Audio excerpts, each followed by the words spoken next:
Never expected my birthday to become the moment everything finally surfaced. I'm Marcus, 39, and I've learned that silence can be louder than shouting when it's been building for years. Evelyn and I had been together long enough to know each other's routines, habits, and weak spots. Birthdays were usually simple. Dinner, a small cake, quiet laughter. I didn't need much. I just wanted peace. That morning started wrong. Evelyn was already irritated, snapping over small things, like the way I left my keys on the counter or forgot to replace the trash bag. I brushed it off. Everyone has off days. I reminded myself not to take it personally. Not today. I went to work, answered messages, smiled when people wished me happy birthday, pretending I didn't feel that tight knot in my chest. When I got home, the house felt heavy. No music. No smell of food. Evelyn was in the kitchen, arms crossed, jaw tight. I tried to keep things light. I said something harmless about maybe ordering takeout. That's when she exploded. She accused me of being lazy, ungrateful, always expecting her to do everything. Her voice rose, sharp and fast, like she'd been rehearsing this argument all day. I stood there stunned, realizing this wasn't really about dinner. It was about everything we hadn't said. She yelled about money, about stress, about how she felt invisible. The words hit hard, especially because it was my birthday, and she knew it. I didn't interrupt. I didn't defend myself. I just listened, feeling something inside me slowly pull away. At one point she said, "You always look so disappointed, like I'm never enough." That hurt more than the yelling. I wanted to argue, to explain, but instead I felt tired. Tired of fixing, tired of absorbing blame, tired of pretending things were fine. I looked at her, really looked at her, and I think she finally saw my face. My shoulders were slumped. My eyes were tired. There was no anger there, just resignation. Her voice faltered. The yelling stopped mid-sentence. The room went quiet in a way that felt almost sacred. She stared at me, breathing hard, then softer. Finally, she said, quietly, "I didn't mean it. I love you." That sentence landed strangely. It didn't fix anything. It didn't erase what had been said. It just hung there between us. I nodded, not because I fully believed it, but because I didn't know what else to do. Love, I was learning, wasn't just about saying the words when things went too far. We sat down on opposite ends of the couch, not touching. I thought about how many times I'd swallowed my feelings to keep the peace. How many birthdays, anniversaries, ordinary Tuesdays I'd chosen silence over conflict. If this part of the story feels familiar to you, take a second to like and share this video so it reaches others who might feel the same quiet weight. Evelyn started talking again, calmer now, explaining how overwhelmed she felt, how she didn't recognize herself anymore. I listened, but something had shifted. I wasn't just hearing her words. I was hearing everything she hadn't said before. I realized that love without kindness slowly turns into obligation. I told her, carefully, that yelling at me on my birthday wasn't just a bad moment. It was a signal, a sign that we were both hurting and pretending we weren't. She looked down, tears forming, and whispered that she didn't know how to fix us. At this point, I want to hear from you. In the comments, type the word heard if you believe feeling understood matters more than winning an argument. That realization stayed with me, echoing after lights went out. The night ended without cake, without candles, without celebration. Just two people sitting in the aftermath of honesty.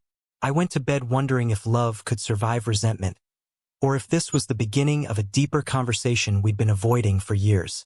I didn't have answers yet, only a heavy heart and the uneasy feeling that my birthday wasn't the worst part.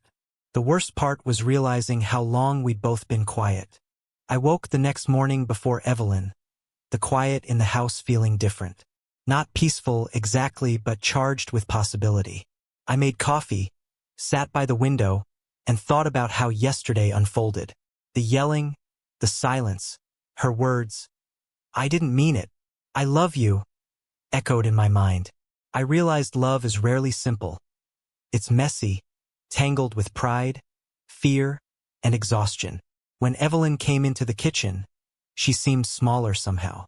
No sharp words this time, just hesitation. She asked if I wanted breakfast.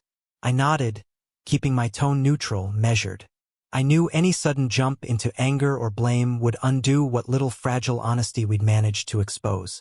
We sat down together, plates between us, not touching. Yet the space felt alive with unspoken possibility. She tried to explain herself, about her stress at work, her fatigue, her feelings of invisibility. It was familiar territory, but now it was framed differently. Before, it had felt like attack. Now it sounded like confession. There was shame in her voice, a vulnerability I hadn't heard before. I responded with calm, careful words, acknowledging her feelings but making it clear that my emotions mattered too. That clarity shifted something.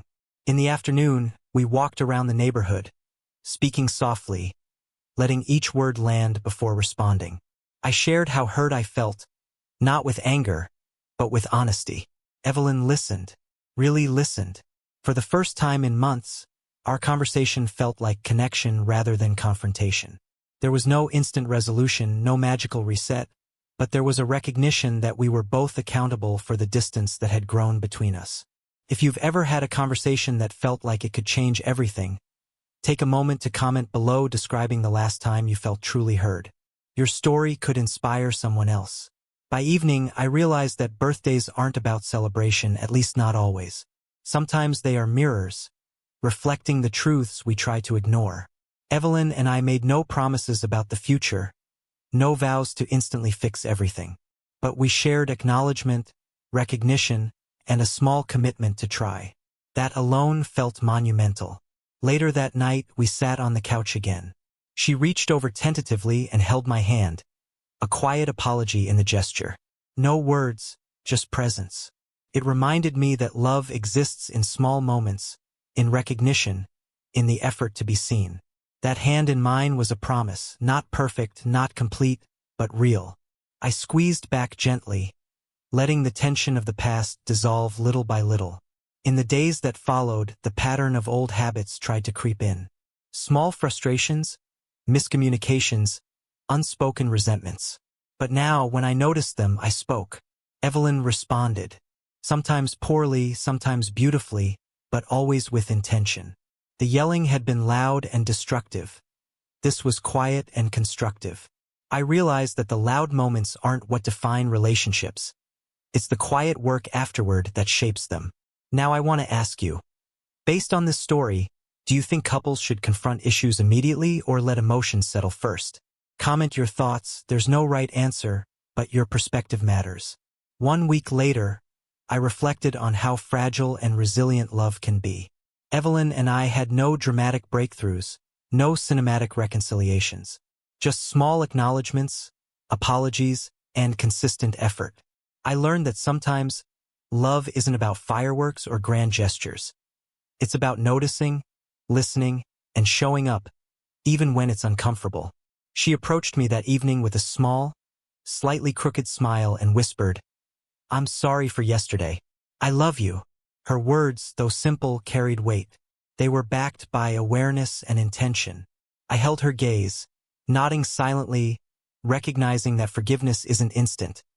It's a process built one conscious moment at a time. If this story resonates with you, take a moment to like this video and share it with someone who needs to hear that love requires patience, understanding, and courage. And don't forget to subscribe for more stories that explore the complexity of human relationships. That night, as I went to bed, I realized that birthdays might not always feel like celebration, but they can be moments of reflection, clarity, and growth. Evelyn and I still had work ahead. There would be arguments, misunderstandings, and frustrations. But there was also connection, awareness, and renewed intention. That, I thought as I closed my eyes, was enough for now. I finally understood something crucial. Love isn't about never failing or never yelling. It's about showing up, even after mistakes, even after hurt, and choosing to try again. And sometimes, the quiet words spoken after the storm, "I didn't mean it, I love you," are the ones that matter most.